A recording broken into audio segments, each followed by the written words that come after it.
Once, I was cleaning the floor of the VIP area when I overheard two gentlemen conversing in Russian. Two elegant men, in expensive suits, were sitting in the executive waiting room. One said something curious to the other that caught my attention. «Мы перевезем образцы в среду вечером. Я уже знаю, что исследовательская лаборатория находится на третьем этаже. But if you don't speak Russian, I do and I understand, so I can translate for you. They said that we're going to transfer the samples on Wednesday night. I already know that the research lab is on the third floor, and the security team changes every night at 2 in the morning. The other one laughed and said the Americans are so confident that they let anyone walk around the hallways. So I kept cleaning and cleaning. I didn't look at them, I didn't look up. But I didn't react because they didn't speak to me and didn't participate in my conversation. I just kept moving the mop in constant circles, as I always do. They had no idea that I understood every word. It's an interesting and difficult language to learn. I learned Russian when I was young, from films, recorded theater performances, and from a friend. Well, she wasn't just a friend because we had a certain intimacy every week, but I won't talk about intimate matters here. You have sharp intelligence. You understood. I believe that. Those gentlemen there had no idea that this old janitor, pushing a bucket of mops, spoke several languages. They had no idea that they had just confessed to espionage in front of the only person in that hospital who could understand and wouldn't accept any bribes. That was my workplace, where I earn my living and where hundreds of other people earn their families' living. But yes, I heard everything and understood. I remembered everything. And 3 days later, they would settle that matter with the American FBI. Let me back up a bit, because this story doesn't begin with Russian spies. It begins 32 years ago, when I got a job as a hospital janitor, when people assumed I was an idiot or arrogant because I didn't talk much and avoided eye contact and noise. When they thought the headphones I wore were just for music, but were actually protecting me from the buzzing of excessive light that felt like knives in my eyes and skull. When they had no idea that while I was cleaning the floor, I was absorbing their conversations in 7 different languages, learning without trying. Remembering, effortlessly, seeing patterns that no one else saw, because that's how my brain works. It always has. Now, some people call it autism. Back in my day, I earned other names, like slow, dim-witted, emotionless, and other rather impolite adjectives. I simply call it myself. My name is Samuel Barbosa. Everyone calls me Uncle Sam. I'm 64 years old. I've worked at Charlotte Hospital for about 30 years. Part-time janitor, part-time translator, though nobody knew that part until recently. I clean the floor, I empty the trash, I sanitize surfaces. I keep things clean and organized. And I listen. I listen to everything. I can't help it.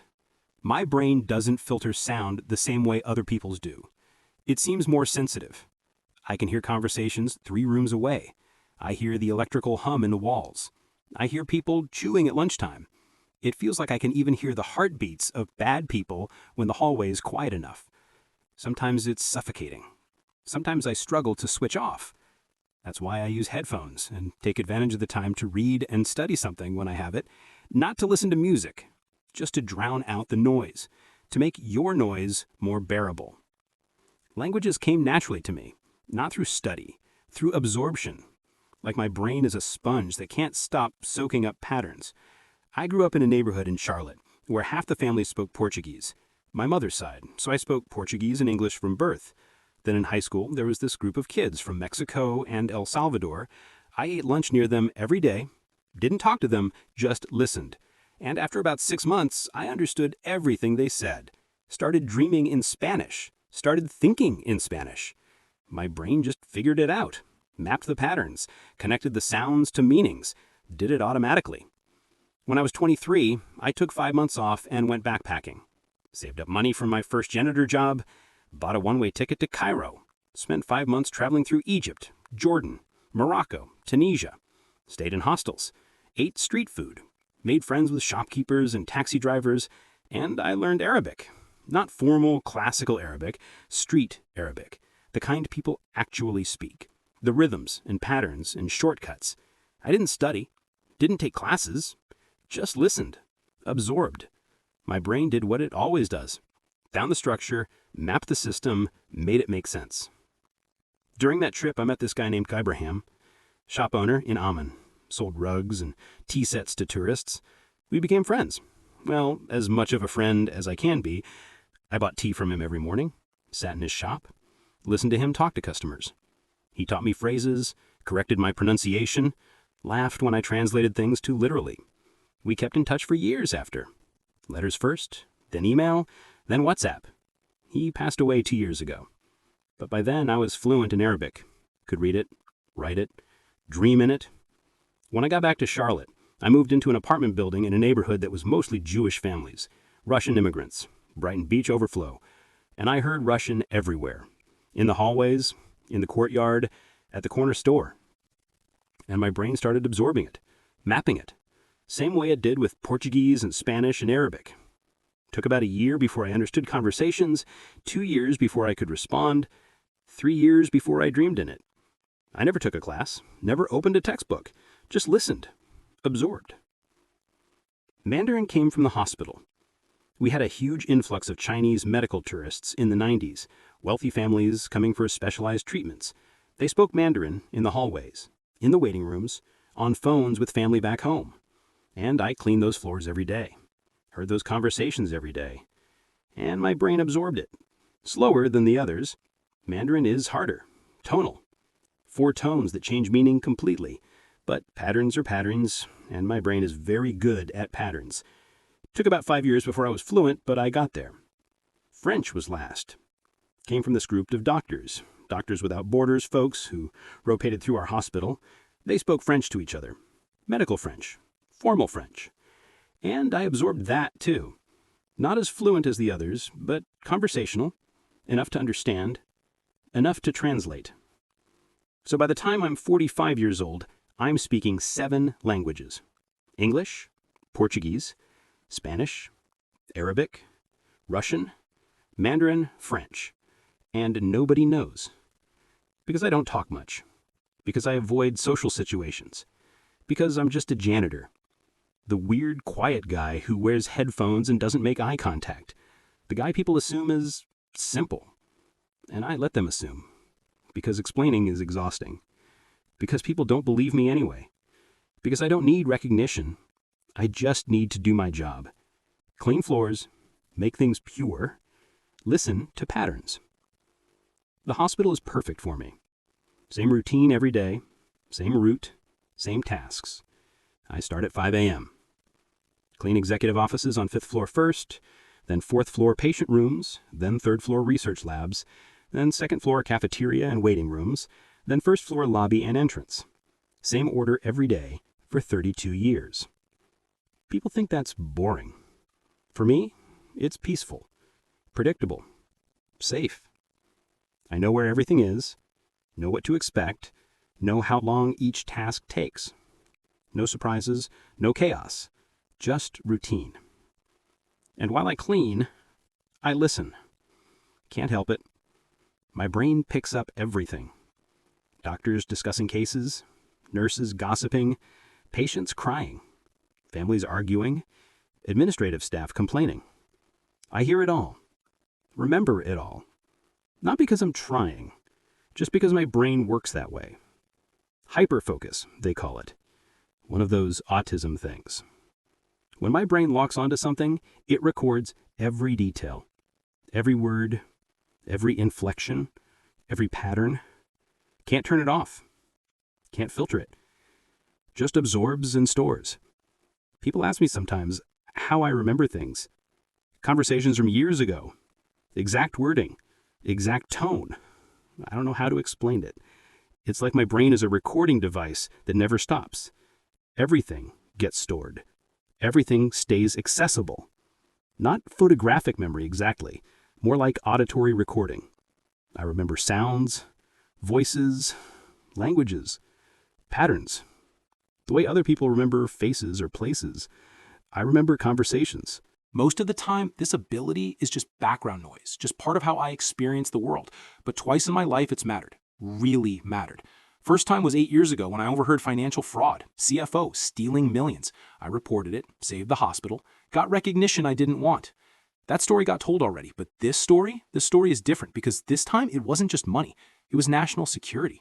It was espionage. It was foreign agents stealing research that could save millions of lives, and I was the only person who knew. It started on a Tuesday in March 2022. I was cleaning the 5th floor executive wing VIP area where wealthy patients stay. Private rooms, luxury amenities, costs $5,000 a night. I clean those rooms every morning 5:30 a.m. before patients wake up. Quiet, empty, perfect. I was finishing the hallway when I saw them. 2 men sitting in the executive lounge, waiting area with leather couches and coffee machine and big windows overlooking the city. Both wearing expensive suits, dark suits, European cut. One was maybe 50, tall, thin, sharp features. The other was younger, 40 maybe, stockier, rounder face. They were drinking coffee and talking quietly. I pushed my cart past them, didn't look directly at them. Never do. Eye contact is uncomfortable for me, makes my skin crawl, makes my brain feel fuzzy. So I keep my eyes down, focus on floors, on tasks, on things, not people. But I heard them talking. Heard every word, because they were speaking Russian, and they assumed nobody understood. The tall one said, "The samples are stored in the 3rd floor research lab, refrigerated storage. Security is minimal. 1 guard, 12-hour shifts. Rotation changes at 2 a.m. Wednesday night." The stocky one noted, said, "And the access codes?" The tall one said, "I have them. Been here 4 years. Nobody questions a doctor accessing research labs." The stocky one laughed, said, "Americans are so trusting. They let anyone walk their halls. Think their security is tight, but it's nothing." The tall one agreed, said, "By Thursday morning, we will be in Montreal with the samples. By Friday, they will be in Moscow. By next month, our team will have replicated the research." The stocky one raised his coffee cup, said, "To Mother Russia." I kept mopping, kept moving, didn't react, didn't look up, just processed what I heard. Samples, research lab, 3rd floor, Wednesday at 2 a.m. Moscow. Spies. Foreign agents? Stealing research? I finished mopping that section, moved to the next hallway, finished my route, went to the break room, sat down, thought about what I heard, about what to do. Because this was serious, very serious. This wasn't financial fraud. This was espionage. This was national security. This was way above my pay grade. I thought about ignoring it, about minding my business, about staying invisible like I always do. But I couldn't. Because the research they were talking about, I knew what it was. Everyone in the hospital knew. Revolutionary cancer treatment, experimental, gene therapy, targeted treatment that killed cancer cells without harming healthy ones. Success rate in trials was 80%. 80% for cancers that were previously terminal. Stage 4 pancreatic cancer, glioblastoma, metastatic melanoma, cancers with 0 survival rate. This treatment gave 80% survival. It was revolutionary, with billions worth saving millions of lives. And these men were going to steal it, give it to Russia, where it would be weaponized, patented, kept from people who needed it, unless someone stopped them. So I went to hospital security, found the office on 1st floor, knocked on the door. Security chief was a guy named Marcus Williams, former cop. Big guy, friendly. He looked up when I entered, said, "Sam, everything okay?" I said, "I need to report something. Something serious." He gestured to a chair. I sat, uncomfortable. Chairs always feel wrong, too soft, too unpredictable. I prefer standing, but I sat because that's what people expect. I said, "There are 2 men on 5th floor VIP lounge. They were speaking Russian this morning, planning to steal research samples from 3rd floor lab, Wednesday night, 2 a.m., during security rotation change." Marcus stared at me, said, "Russian. You speak Russian?" I said, "Yes." He said, "Since when?" I said, "About 20 years. He blinked, said, "You're serious?" I said, "Yes. Very serious. They mentioned Moscow, mentioned samples, mentioned access codes. One of them has been here 4 years. He's a doctor, has legitimate access to research labs. They're planning to take the samples to Montreal, then to Moscow." Marcus leaned back in his chair, rubbed his face, said, "Sam, this is big. If what you're saying is true." I said, "It's true. I heard them clearly, every word. I can tell you exactly what they said, word for word." He said, Okay. I need to call this in. This is above my level. This is FBI level. You sure about this?" I said, "Yes, I'm sure." He called the FBI field office in Charlotte, explained the situation, talked to someone for 10 minutes, hung up, said, "They're sending agents, should be here in an hour. They want to interview you, get details." I said, "Okay." He said, "Sam, if this is real, if you really overheard this, you might have just stopped a major security breach." I said, "I just want to go back to work." He said, "You will, but first we need to deal with this." The FBI agents arrived 90 minutes later. 2 of them, man and a woman, both in dark suits, both carrying badges and serious expressions. They introduced themselves. Agent Robert Shen, Agent Sarah Martinez. They asked to interview me privately. We went to a conference room, small room, white walls, table, chairs, fluorescent lights buzzing. I put my headphones on, didn't turn on music, just needed the noise dampening. The buzzing was too loud, too sharp. Agent Martinez noticed, said, "What a gone? Are you okay?" I said, "Fluorescent lights, the buzzing, it's loud." She looked at Agent Chen. He looked at the lights, said, "I don't hear anything." I said, "I do." Agent Chen sat across from me, said, "Mr. Barbosa, we understand you overheard a conversation this morning in Russian. Is that correct?" I said, "Yes." He said, "And you speak Russian?" I said, "Yes." He said, "Where did you learn Russian?" I said, "From my neighbors 20 years ago, apartment building, mostly Russian immigrants." I listened, learned. He said, "You never took classes?" I said, "No." He looked skeptical. He said, "And you're fluent?" I said, "Yes, very fluent." He said, "Okay, can you tell us exactly what you heard, word for word?" I closed my eyes, replayed the conversation in my mind, heard their voices, their exact words, their inflections, opened my eyes, said the tall one said the samples are stored in the third floor research lab, refrigerated storage. Security is minimal. 1 guard, 12-hour shifts, rotation changes at 2 a.m. Wednesday night. The stocky one nodded, said, "And the access codes?" The tall one said, "I have them, been here 4 years. Nobody questions a doctor accessing research labs." The stocky one laughed, said, "Americans are so trusting. They let anyone walk their halls, think their security is tight, but it's nothing." The tall one agreed, said, "By Thursday morning, we will be in Montreal with the samples. By Friday, they will be in Moscow. By next month, our team will have replicated the research." The stocky one raised his coffee cup, said, "To Mother Russia." I kept mopping, kept moving, didn't react, didn't look up, just processed what I heard. Samples, research lab, third floor, Wednesday at 2 a.m., Moscow, spies, foreign agents, stealing research. I finished mopping that section, moved to the next hallway, finished my route, went to the break room, sat down, thought about what I heard, about what to do. Because this was serious, very serious. This wasn't financial fraud. This was espionage. This was national security. This was way above my pay grade. I thought about ignoring it, about minding my business, about staying invisible like I always do, but I couldn't. Because the research they were talking about, I knew what it was. Everyone in the hospital knew. Revolutionary cancer treatment, experimental, gene therapy, targeted treatment that killed cancer cells without harming healthy ones. Success rate in trials was 80%. 80% for cancers that were previously terminal. Stage 4 pancreatic cancer, glioblastoma, metastatic melanoma, cancers with 0 survival rate. This treatment gave 80% survival. It was revolutionary, worth billions, worth saving millions of lives. And these men were going to steal it. Give it to Russia, where it would be weaponized, patented, kept from people who needed it. Unless someone stopped them. So I went to hospital security. Found the office on first floor, knocked on the door. Security chief was a guy named Marcus Williams, former cop, big guy, friendly. He looked up when I entered, said, "Sam, everything okay?" I said, "I need to report something serious." He gestured to a chair. I sat. Uncomfortable, chairs always feel wrong, too soft, too unpredictable. I prefer standing, but I sat because that's what people expect. I said, "There are 2 men on 5th floor VIP lounge. They were speaking Russian this morning, planning to steal research samples from 3rd floor lab, Wednesday night, 2 a.m., during security rotation change." Marcus stared at me, said, "Russian? You speak Russian?" I said, "Yes." He said, "Since when?" I said, "About 20 years. He blinked, said, "You're serious?" I said, "Yes, very serious. They mentioned Moscow, mentioned samples, mentioned access codes. One of them has been here 4 years. He's a doctor, has legitimate access to research labs. They're planning to take the samples to Montreal, then to Moscow." Marcus leaned back in his chair, rubbed his face, said, "Sam, this is big. If what you're saying is true." I said, "It's true. I heard them clearly, every word. I can tell you exactly what they said, word for word." He said, Okay.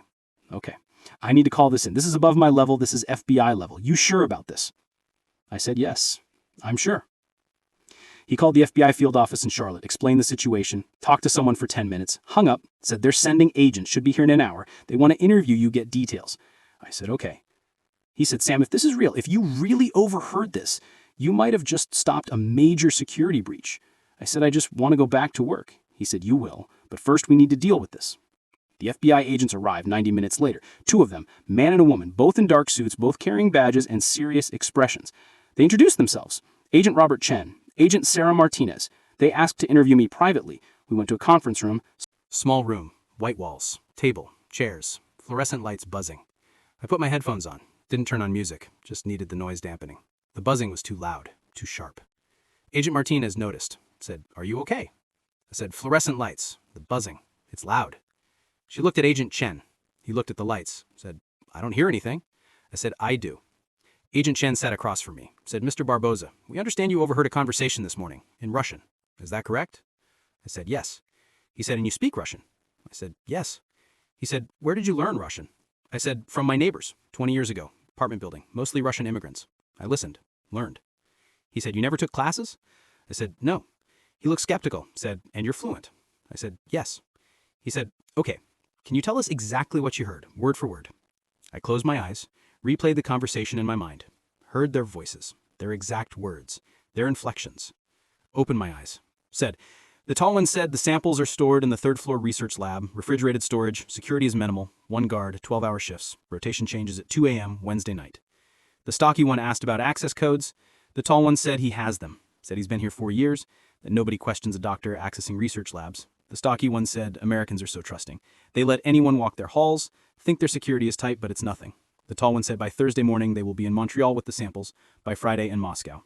By next month their team will have replicated the research. The stocky one raised his coffee cup and said, "To Mother Russia."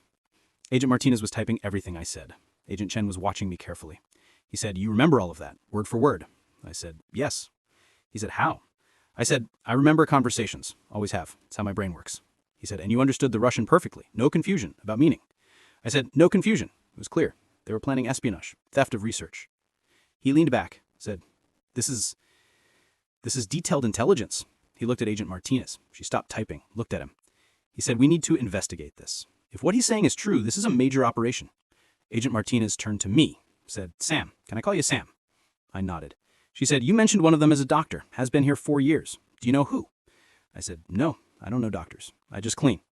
But he said it himself, said he's been here 4 years, said he has access codes. You can check employment records, check which doctors have been here 4 years, check which ones have access to third floor research labs. She wrote that down, said, "What do they look like?"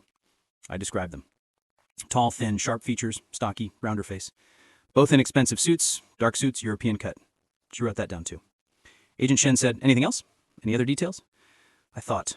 Said, "They mentioned Montreal, leaving Thursday morning. Samples would be there by Thursday, then Moscow by Friday. So they're flying. Probably commercial, maybe private, but flying." He nodded. Said, "Okay, that's helpful." He stood up, said, "Sam, we need you to stay available. We might need you to identify these men. Might need you to testify. Are you willing to do that?" I said, "I just want to go back to work." He said, "I understand, but this is important. National security. You might have uncovered a spy ring." I said, "I just heard them talking." He said, "And that might be enough to stop them." They left, told hospital security to keep eye on the 2 men. Told them not to approach, not to spook them, just watch, monitor. I went back to work, back to my routine. Cleaned the 3rd floor, 4th floor. Tried to focus on mopping, on tasks, but my mind kept replaying the conversation. Kept hearing their voices. To Mother Russia. By next month, their team will have replicated the research. These men were stealing something valuable, something important, something that could save lives. And they thought nobody would notice, thought nobody understood them, thought they were invisible. Over the next 2 days, the FBI worked fast. Agent Chen called me Wednesday afternoon, said they identified the doctor, Dr. Alexei Volkov, oncologist, specialized in experimental treatments, been at the hospital 4 years, came from Russia originally, became U.S. citizen 3 years ago, had all the right credentials, all the right clearances, nobody suspected anything. He had access to 3rd floor research labs, had access to the cancer treatment samples, everything I overheard matched.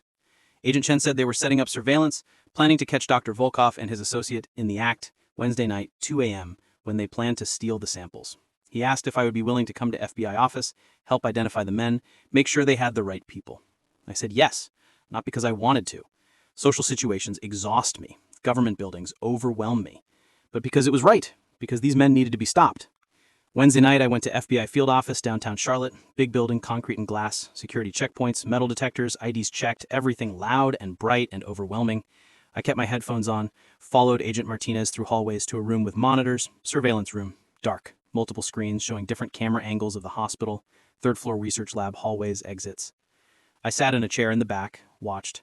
At 1:50 a.m., Dr. Volkov appeared on screen, walking down 3rd floor hallway, white coat, confident stride, like he belonged, which he did. He was a doctor. Nobody would question him. He used a key card to enter the research lab. Cameras inside showed him going to the refrigerated storage, opening it, removing 3 vials, small vials, clear liquid, the cancer treating samples. He put them in an insulated container, closed the storage, turned to leave. And that's when the stocky man appeared, the associate. walking into the lab through a back entrance, maintenance entrance. He must have had a key, must have been planning this for weeks, months. He took the container from Dr. Volkov. They spoke briefly, Russian again. The stocky man said, "Go to your car, leave like normal. I'll take these through the loading dock, meet you at the airport." Dr. Volkov nodded, they separated. FBI agents moved. I watched on screens. Agents in the hallway stopped Dr. Volkov as he exited the lab, hands on him immediately, cuffing him. He didn't resist, didn't run, just froze, looked shocked. Other agents intercepted the stocky man at the loading dock. Same thing, cuffed, arrested, no struggle, no chase. Just over. Agent Chen turned to me, said, "Sam, is that them? The men you heard?" I looked at the screens, at Dr. Volkov's sharp features, at the stocky man's round face, said, "Yes, that's them." He nodded, said, "Good, thank you. You just helped us shut down an espionage operation." I said, "I just told you what I heard." He said, "And that was everything." The investigation expanded. FBI questioned both men. Dr. Volkov broke first, confessed everything. He was FSB, Russian intelligence, placed in the U.S. 10 years ago, long-term, deep cover. Medical school in Russia, then transferred to U.S., became citizen, got a job at the hospital. All planned, all part of a long operation.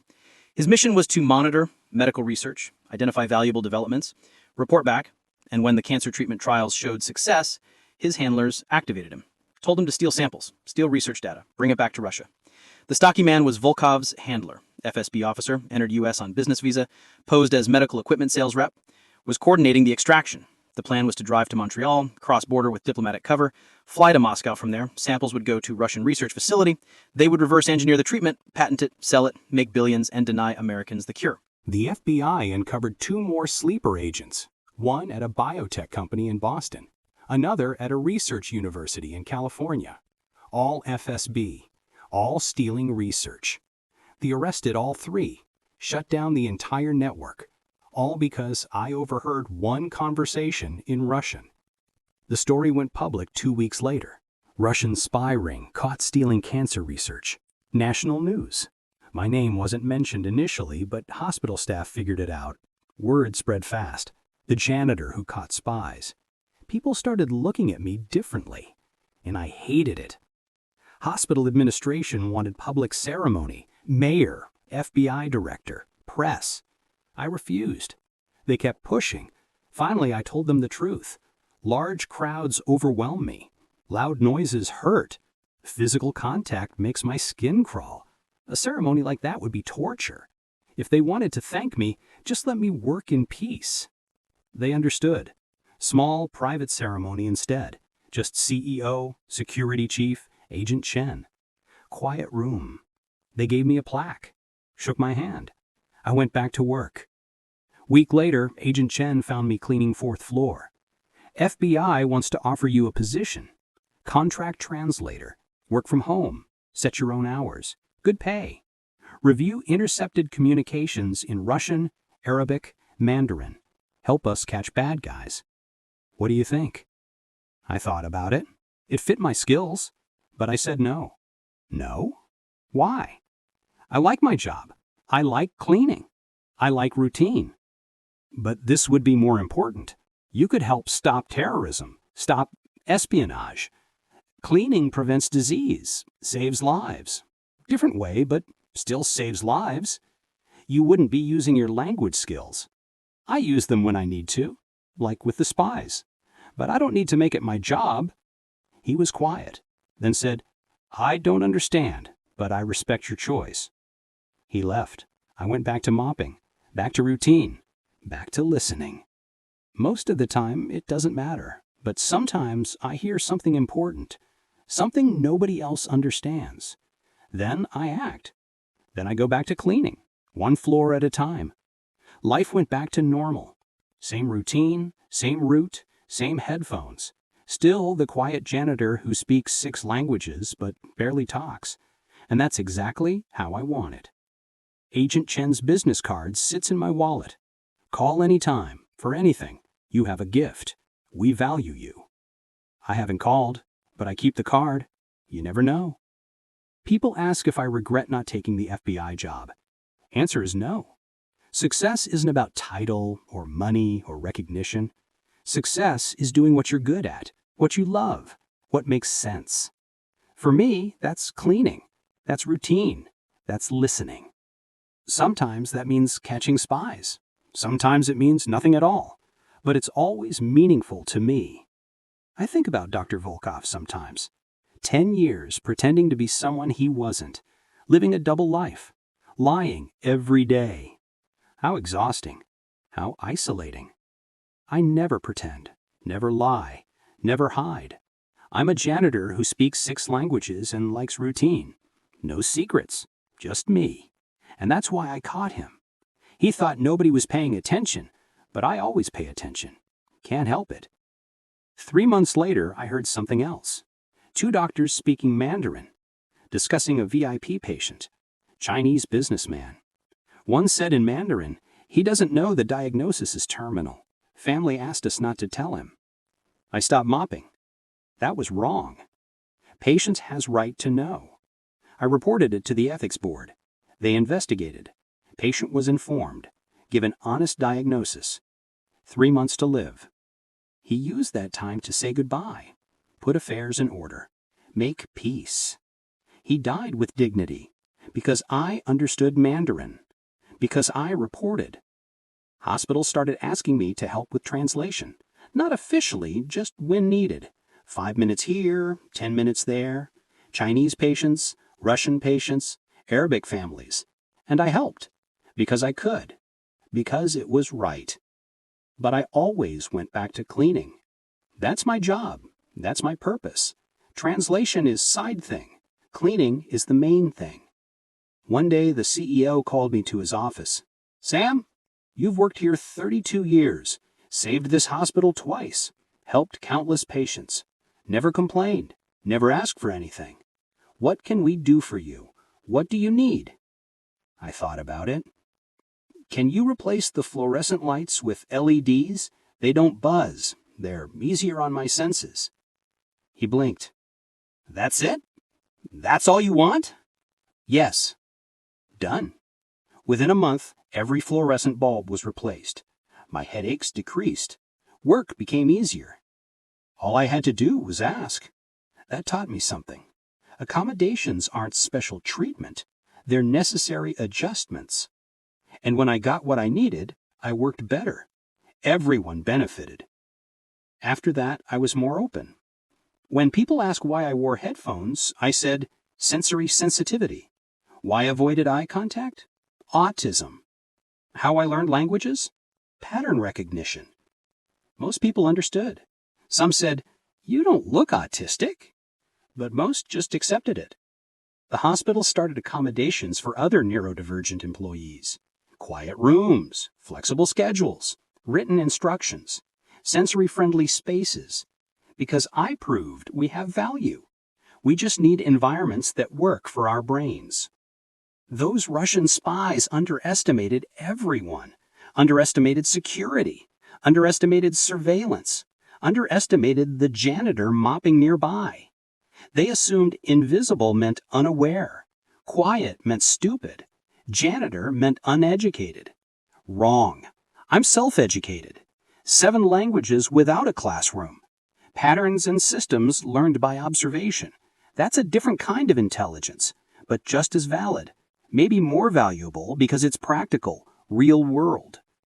Agent Chen still calls sometimes, just to check in. Tells me about cases my tip led to, how dismantling that spy network protected years of research, saved thousands of lives. I say the same thing every time. I just reported what I heard. And that was everything. That was heroic.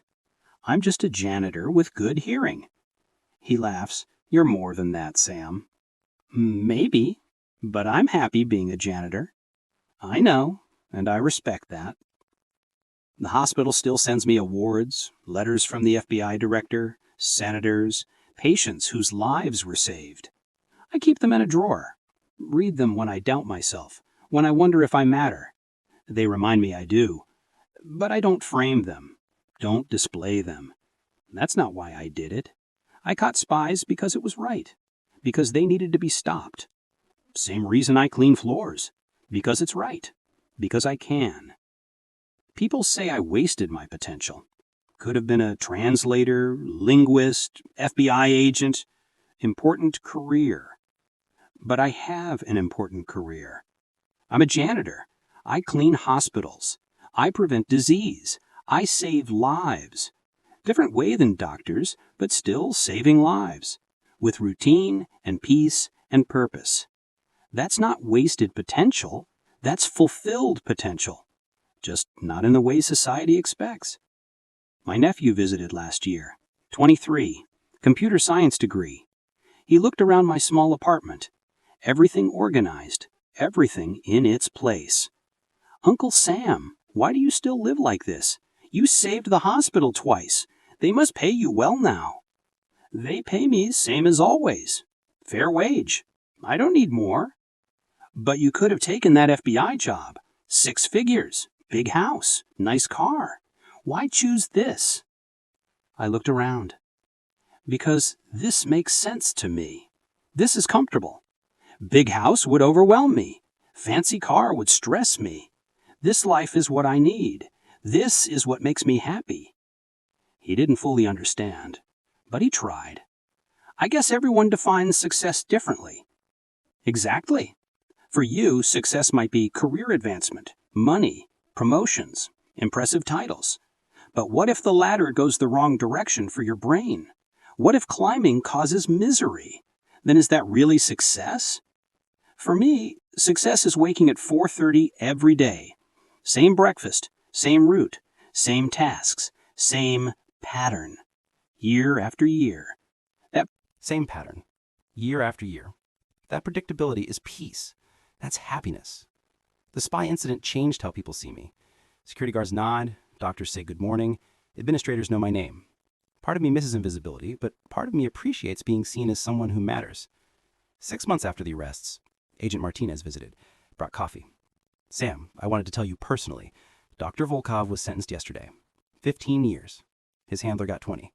The spy ring is shut down. Research is safe. Because of you. I just reported what I heard. She smiled. You keep saying that, but most people wouldn't have understood Russian, wouldn't have remembered, wouldn't have reported. You heard, you understood, you acted. That's not just reporting, that's courage. That's heroism. Heroism is soldiers, firefighters, people who risk their lives. Heroism is doing the right thing when it's easier not to. You could have ignored it, avoided getting involved, protected your peace. But you didn't. You stepped forward. That's heroism. Maybe she was right. Small heroism, quiet heroism, but heroism nonetheless. Life continued. Years passed. The spy incident became old news. I faded back into the background, back to just the janitor. And that was exactly what I needed. But I learned something. My differences aren't weaknesses, they're strengths. What people called obsession, overthinking, weird, those caught spies. Those saved lives. Those mattered.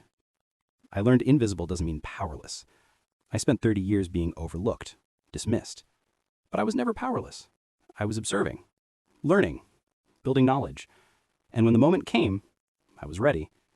Not because I planned to be a hero, because I was always fully myself.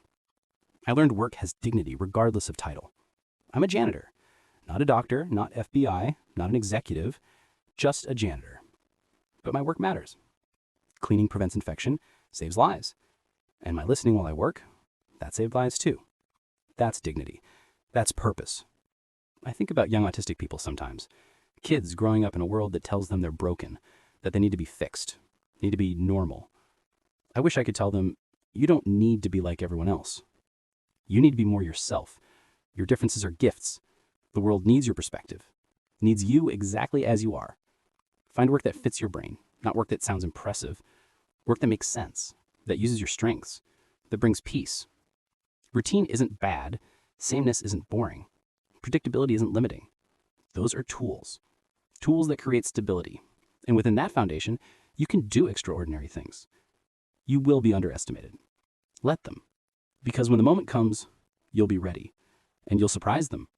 Not because you proved them wrong, because you stayed true to yourself. You are enough, exactly as you are.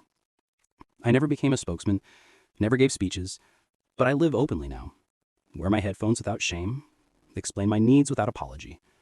Maybe that's enough. Living authentically as a successful autistic adult is its own form of advocacy. The hospital hired more neurodivergent employees after my story, created accommodations, built sensory spaces. Those employees thrive. Woman with ADHD revolutionized supply chain. Man with dyslexia redesigned patient materials. Non-binary person with autism created new intake protocol. All thriving, all valued, because the hospital learned we have gifts. We just need the right environment. That might be my real legacy. Not catching spies, but proving neurodivergent people belong. Creating space where others can thrive. That's bigger than any arrest. That's changing culture one hospital at a time.